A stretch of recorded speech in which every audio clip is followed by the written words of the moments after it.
लेकिन मम्मी जी, मैं आपकी बेटे से बहुत प्यार करती हूँ। मेरा मतलब करता हूँ। अरे इसको तो करता हूँ करती हूँ का अंतर भी नहीं पता। लेकर जाए इसे वापस। अगर आपने इसे घर से बाहर निकाला पापा तो मैं भी इसे के साथ चला जाऊंगा।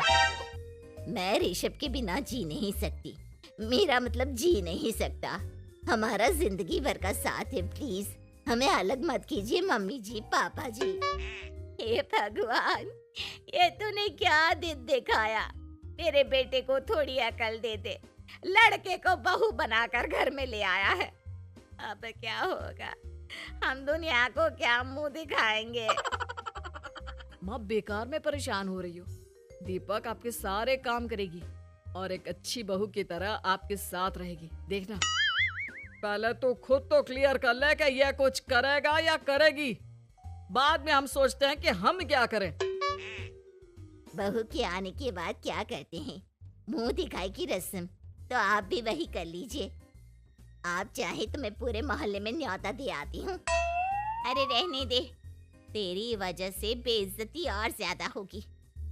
आई बड़ी, अब मेरा मतलब है आया बड़ा न्योता देने वाला। अगले दिन सुबह के वक्त दीपक बड़ी नजाकत से चलता हुआ सबके लिए चाय बनाकर सुबह सुबह बालकनी में आ जाता है। प्रणाम मम्मी जी, प्रणाम पापा जी। ये देखिए, चाय बिल्कुल आपकी पसंद की है। मुझे ऋषभ ने सब कुछ बता दिया था कि आपको क्या क्या पसंद है। हे भगवान, ये सब क्या हो रहा है? ये क्या नौटंकी है? नौटंकी कहाँ है? माँ देखिए तो, मेरा दीपक आपका कितना ख्याल रख रहा है। लाओ, अब जो भी है जैसे भी है, चाय पियेंगे ही सही।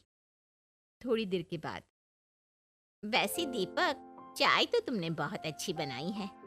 चलो कुछ तो अच्छा हुआ। अगले दिन, अजी सुनते हैं, आज पैरों में बड़ा दर्द हो रहा है। लग रहा है घुटनों में फिर से कुछ न कुछ प्रॉब्लम हो रही है। डॉक्टर ने वो दवाई दी थी, उसकी मालिश करो ना अपने घुटनों पर, आराम मिल जाएगा। वो क्या है ना, खुद के हाथों से ठीक से मालिश नहीं हो पाती। अरे मम्मी जी, आपको परेशान होने की क्या जरूरत है? मैं हूँ ना, लाइए मैं आपके पैरों पर मालिश कर देता हूँ। मेरा मतलब कर देती हूँ। अरे रहने दे, रहने दे। घर में बहू होती तो सेवा करती, यहाँ तो आदमी बहू बनकर बैठा हुआ है। मम्मी जी नाराज मत होइए, एक बार मुझे मौका तो दीजिए आपकी सेवा करने का। अच्छा ठीक है ठीक है, ये ले दवाई लगा दे। दीपक बहुत अच्छे तरीके से घुटनों की मालिश करता है। थोड़ी देर के बाद, इतना आराम मिल रहा है क्या बताऊं। ऐसा लग रहा है मेरे घुटनों में कभी तकलीफ थी ही नहीं। लगता है तुम्हारी लड़का बनी हुई बहू तुम्हें पसंद आने लगी है। ऐसा कुछ भी नहीं है, वो तो बस इतने अच्छे से मालिश की इसलिए मैंने इसकी तारीफ कर दी। मम्मी जी पापा जी आपस में लड़ाई नहीं करते। अच्छा आप ये बताइए, शाम के खाने में क्या खाएंगे? पनीर, दाल मखनी, पुलाव, कुछ भी स्पेशल बता दीजिए। अरे भाई, ये सारी चीजें मुझे तो खाने में बहुत ही पसंद है। तुम क्या कोई औरत हो जो पनीर दाल मखनी बनाओगी? हाँ, अरे लड़का हो तो लड़के की तरह बिहेव किया करो ना। भले ही मैं लड़का हूँ तो क्या हुआ, अब तो मैं ऋषभ की पत्नी और आपके घर की बहू हूँ, तो मुझे उसी तरह से रहना पड़ेगा ना। अच्छा ठीक है, जो तुम्हें पसंद है बना लो। आदमी रसोई में खाना बनाते हुए कैसे लगते हैं, जरा मैं भी तो देखूं। शाम को दीपक सबके लिए अच्छा सा खाना बनाकर डाइनिंग टेबल पर लगा देता है। ऋषभ ऑफिस से जब लौट कर आता है, सब लोग खाना खाने के लिए बैठ जाते हैं। अरे वाह, क्या गजब का पनीर और दाल मखनी बनाई है। ऐसा जायका तो होटल के खाने में भी नहीं आता। दीपक, कितना अच्छा खाना बनाती हो, मेरा मतलब बनाते हो। तुम्हारी इसी अदा की वजह से तो मुझे तुमसे प्यार हो गया।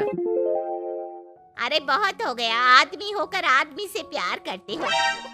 अरे लेकिन कुछ भी कहो, जरा खाना खा कर तो देखो ऋषभ की माँ, मजा आ जाएगा। हाँ वैसे बात तो आपकी सही है, खाना तो वाकई में लाजवाब है। इतना स्वादिष्ट पनीर तो मैंने अपनी जिंदगी में नहीं खाया। कितना अच्छा होता अगर ये दीपिका होती।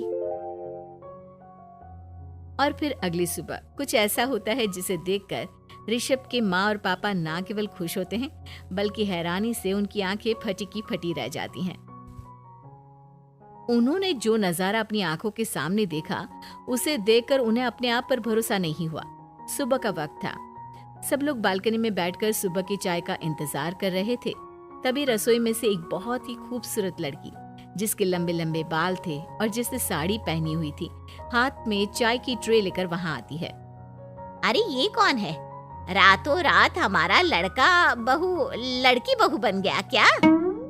मुझे लगता है कोई सपना देख रहा है। इतनी सुंदर बहू तो हमने सपने में भी नहीं देखी। देखा माँ, जादू हो गया, जादू। अरे लेकिन ये है कौन? तुम्हारा वो आदमी वाला पत्नी कहाँ चला गया? आपने मुझे पहचाना नहीं? मैं दीपक नहीं, दीपिका हूँ। इतने दिन से लड़के के कपड़े पहनकर आपके घर में आपकी बहू बनी हुई थी। माँ, ये दीपक नहीं, दरअसल ये दीपिका थी। लेकिन इसे लड़कों की तरह रहने का शौक था और इसे लड़की की तरह रहना मंजूर नहीं था, इसलिए मैं इसे लड़के के रूप में आपकी बहू बनाकर यहाँ ले आया। तो फिर अचानक ये उसका हृदय परिवर्तन और रूप परिवर्तन कैसे हो गया? वो क्या है ना, मुझे बाद में एहसास हुआ कि आप लोग इस बात को लेकर बहुत दुखी हैं कि आपकी बेटी ने एक लड़की के साथ शादी की है, इसलिए मैं अपने असली रूप में वापस आ गई। हमने कोई पुण्य कर्म किए होंगे जो तुम्हारे जैसा, मेरा मतलब तुम्हारे जैसी बहू मिली, इतनी खूबसूरत और इतना ख्याल रखने वाली। भला हो भगवान का कि हमें लड़की बहू मिली है